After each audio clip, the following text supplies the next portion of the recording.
did, our ex funding balance will be about $325,000. Is that about right, Dave? 350. Oh, no, I forgot the 10, so it'd be 340. 340, okay. Now, if you throw 70 back in there, in other words, you throw out the kindergarten center, and you throw out the extra secretarial position, let's just, for round figures, say it throws another 70 back in, your end fund balance will be about 410. Let me provide clarification, because you kind of made some comparisons there. If you, half of your exceptions equals $200,000. Okay? So if you're going to say take cuts out to equal half of those exceptions, your goal is $200,000. Right.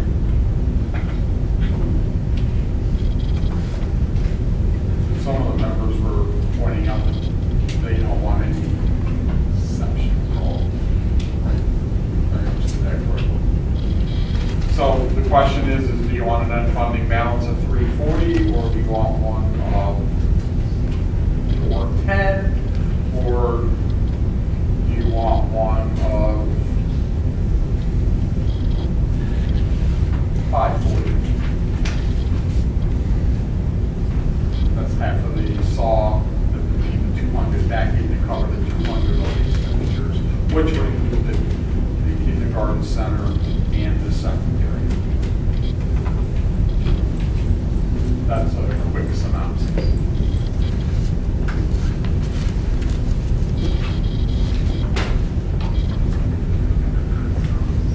So Dan, can we keep those in and next week vote by item on each one? Would that be the easiest way? Sure. Do whatever you want to do tonight, but I was just thinking this way, everybody can kind of think it over. You don't need to finalize the budget. I mean, if we put it in, we can at least see what it looks like, and hard numbers, you know, like in the computer type of thing. Easiest thing to do is we'll put all those things in that you asked for, which was pretty much the whole list. Leave the saw plus the exceptions, and then you've seen those numbers constantly. They're on the first page. You just delete the numbers. Okay. So I guess, you know, trust me, I understand where everybody's coming from, and I fundamentally don't disagree with your recommendations, what Matt's requesting. I really don't.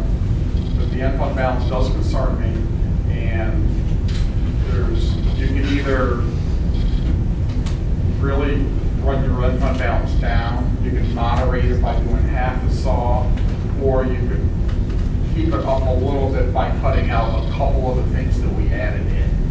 Those are basically will be our options to consider next week. And we'll consider them next week. We'll move things around, but still our final vote is not until June. But what we vote on, what we vote on next week is like our preliminary budget, and unless somebody changes it in June, that will be our And the preliminary budget goes out for everybody to review, so they have 30 days to. Right. So are we going to vote for each of those items? Or are we going to just throw them all in there? I would prefer to vote for each item, I think. Because if we throw it all in there, then we have to either say yes to all of that or change it I think again. at this point we're doing is we're putting it in, that we'll see what it looks like with everything in there, and then we can do a line item deletion. Can we put in at least the ones that we definitely know we're going to do? That's what I would prefer to do. And then, Yeah. Which ones are those, huh? Yeah. Would you like to know that? Well, the ones that we didn't talk about for longer than 5 minutes. I mean, we're all like, yep, and okay. we're Why don't you done. just quickly run down through which ones we definitely don't want to do? So that we're not line item voting 7, 8, whatever it is next time. The pay to play repeal, everybody, the marbles are all nodding our heads here, so don't even bother to vote on that one.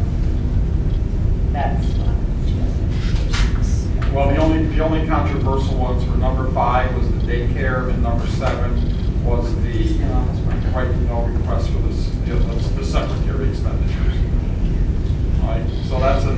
$61,456 two-line item issue. Is that what you want to do? Put everything else in and keep those two as line items? Yes, yes. And what are we Okay. doing with the taxes? And then I'd like to see it both ways. The current saw, have to saw, and no saw. Yes, that would be helpful. Good? Yes. Thank you. Is that a good summary? Because then we can see the ending balance. We can Yes. see the collected. Yes. That will speak to it next week. Yes. So, I mean, some of the stuff we just, we don't really look into anyway. anything else on number H? You only on number H.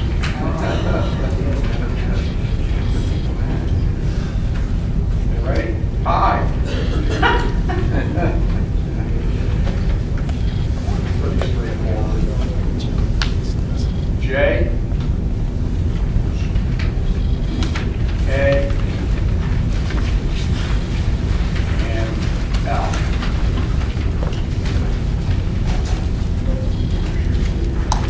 And if there's no further questions, management is completed. Thank you. Thank you very much, directors. I'm going to call you Dr. Martel. Amy? Any questions on item A? B?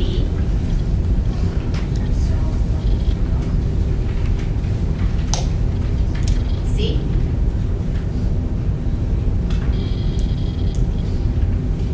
Any questions on D?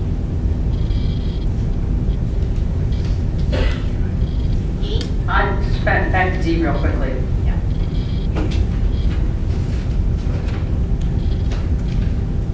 D.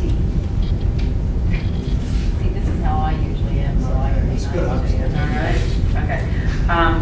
I'm looking ahead to a field trip to Washington DC. The FFA has one coming up to Baltimore. It's still on, is it on? We're still monitoring the situation. Josh? They've changed to Philadelphia soon. They're changing to Philadelphia. Okay. Is Philadelphia still safe Yes. today? Okay. All right. That's the only comment I wanted to make on there, to let everybody know that we are monitoring the situations. Obviously, we're not going to send kids out into places they shouldn't be. Okay. Item E, and you also have an invitation from Mr. Peter at your places for the graduation ceremony. Any questions on F? And this was recently added this evening with the documentation as well.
sorry we did not announce that. We knew, but we need to let all the rest of you know. Programs Committee stays the same. It is Bonnie Bixler, Amy Sell, and myself.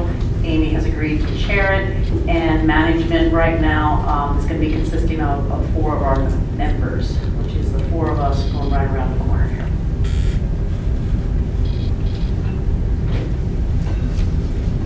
Oh, back to me. Not used to this. All right. All right. Property and Service, Director Greg. Item A, discussion.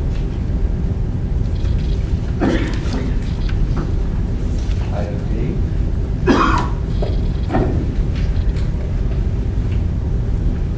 Item C.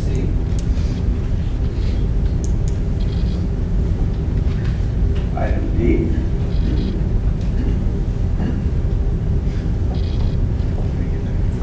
Item E.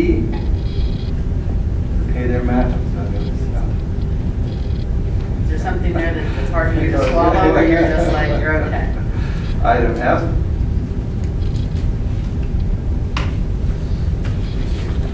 Is this going to help technology? This would be a big asset to us to increase that. I know a lot of there are issues with our computers and accessing the internet and that. Is this going to be something that's going to be a benefit? So are you going to explain to us what we're, Sure. That'd be great. The proposal consists of 2 parts. One piece is a complete overhaul of the physical wireless equipment that's throughout all our buildings. Right now we have a hodgepodge of equipment that's standardized with the same equipment across the board with modernized equipment. That's the equipment side. That was the 188 or 85,000 piece. Then the other piece is 91,000 for the wiring. So in order to put in modern equipment and set us up for the future, we need to rewire because our current wiring does not support current standards. So new wire needs to be run to every single classroom. To run 2 wires, which again sets us up for the future. I won't get too technical on you, but a lot of the access points moving forward, you don't actually plug them in. They use what's called power over Ethernet, so they get power off of the switch. But the power consumption of the newer devices moving forward in the AC standard, most vendors are putting 1 port on an access point for power and 1 port on the access point for data. And so to only run 1 wire at this point would be a huge mistake, because you would end up in quite possibly 5 years from now having to go back and rerun wire and redo all that labor. To run 2 wires only increase costs from 20 to 30% now. If you were to do it in 5 years, the cost would be 100% or more of what you're currently doing. The other reason that number is so high is because wonderful laws, we have to follow prevailing wage. And so because we are over 19,000, that causes the wage that you have to pay the laborers to do the work to increase dramatically. That's pretty much double.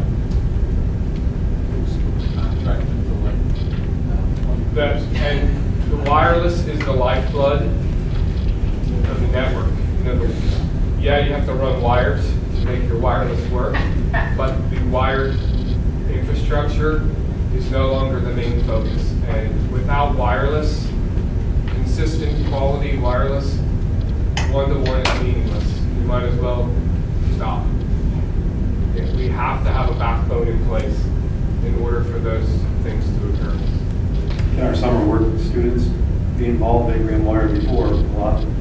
Are they able to be involved with this or not? This is a you're running More than what it used to be, what it has been. Correct, yeah. I mean, we do summer projects where we've done a wing or 5 classrooms. This is every single space in the school. I mean, it's not just classrooms, cafeterias, gymnasiums, auditorium. Which will be great.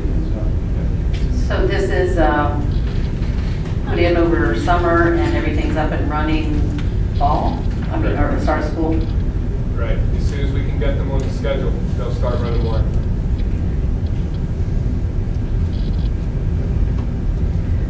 One other thing I wanted to comment on, all four of these items, and I was teasing Paul earlier because I said, wow, that's one heck of a wish list you have there, but they all say from bond financing fund. So that is, So when we borrowed the money in relationship to all the projects that were put together, including the industrial technology wing, the board, at least the program, property and service committees had a list that's been given to them over the increases that we would be utilizing these funds for. They're all now coming to fruition because we've been able to have the completion of the industrial technology, all that equipment, and everything that's put in place. So these funds will be utilized from that bond account. And there will be more. we still have money left in that. That is correct. Do you want to give us a number? Do you know a number to give us? Well, I can give you a guess. What we probably will have now will be close to, yeah, you guys need to close your ears, because as soon as they hear it. They're going to be spending our money. About 400,000.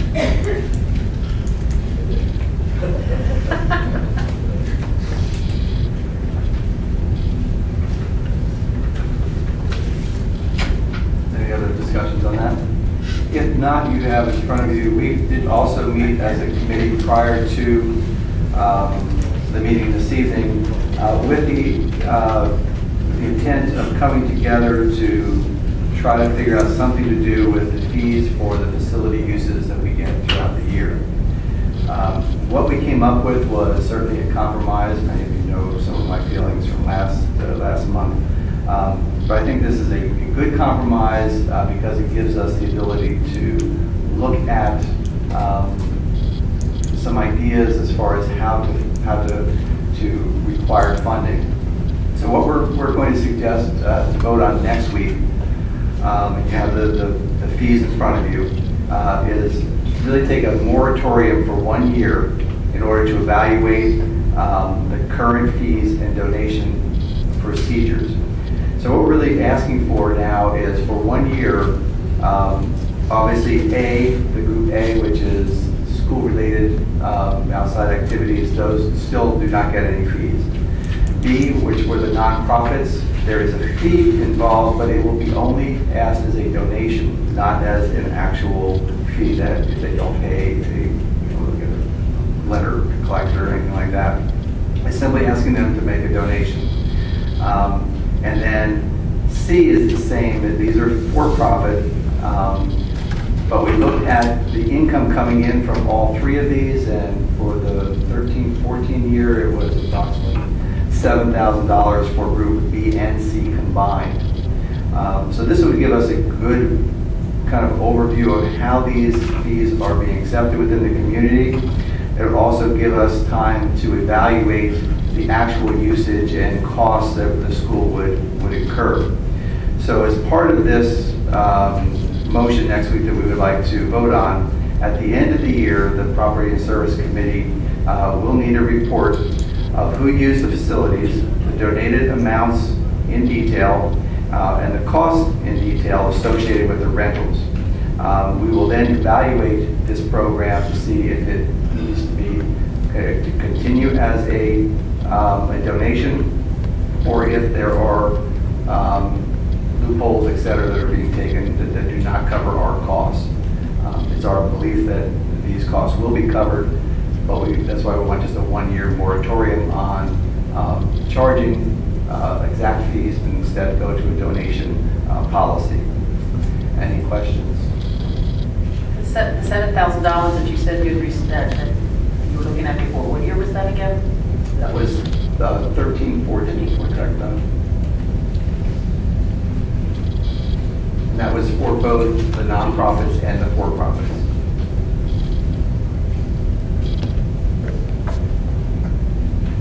I really want to thank the committee because there was obviously discussion. We had some, everybody kind of came to a consensus. It was as I would expect. It was good. It was civil, but very, very compassionate discussion, but we all kind of looked at the numbers, we looked at what our goal was, and we were able to come to this decision. I'm very, very proud of my committee members. Thank you for your work today, and the last couple of months that we've been working on this. So can that be put on the Sure, you just provide more. So we'll look that up at the top. She might want to, it was what we kind of jotted down, but it should be pretty much, yeah, I might have one incomplete sentence as a teacher, I'm looking there, but that was just a thought. So you could say the fee structure below is to use as recommended donations. That's where the fees would come in as far as the donation amounts to give the. I'll text you and email it to you, and you can tweak it. Great, yeah, if you email me, I'll just look at it, and then if I need any other changes, I'll do that. Well, maybe I'm thinking, when we have to stay under the middle school, high school gymnasium, admission charges are often taken 150 to the /500. What's the difference? 150 is for, Oh, yeah, I'm sorry, yes. The one is a one-time use, and the other one is for a seasonal, for the seasonal. And that's why if you look at the high school auditorium, those were just a one-time use. So it wasn't going to be like they couldn't get the whole season of using the auditorium. Those are just for some production or something that's going to go 1 or 2 days, and they would pay or donate the full amount if they desire to do that. thank you. And we also felt that on the C, which are the for-profits, that there was just a one-time use. It wasn't really, we looked at the use of those, and there was no one who was really renting as a nonprofit for an entire season. It was only for a particular event, and that's why we went with just a one-time charge instead of giving them a seasonal charge. I'm sorry, donation. I stand corrected. Rachel. It's been a long time in coming. You've done good work. I'm glad this is looking good, and we'll have it on the agenda for next time. Then thanks very, very much to the three of you. Thank you. That's all we have on property and service. Well, just for the audience to know this, as you know, that those of you who have been coming to our board meetings, one member of the school board has an opportunity to address the audience on whatever particular topic they would like. And at the end of that, most people invite their audience and that their own person to either have a moment of silence or prayer. And I'm bringing this up because I think our community is a very spiritual community. Unfortunately, and I'm actually very surprised that this hasn't happened sooner, we have a letter from the Freedom from Religion Foundation, who is asking us to cease and desist public prayer. And I think we will be discussing that with our solicitor to see what our options are. Unfortunately, the court cases that were cited don't seem to give us too many options, but again, I think we need to talk to our solicitor and get advice from him. So the ability of us to ask for guidance in a public setting for the school board may be coming to an end. Any other board members have anything else that needs to be brought up yet tonight? And a reminder, we are going from here into an executive session to discuss contractual issue and a personnel issue. Sincere thank you, everybody, for coming out here tonight.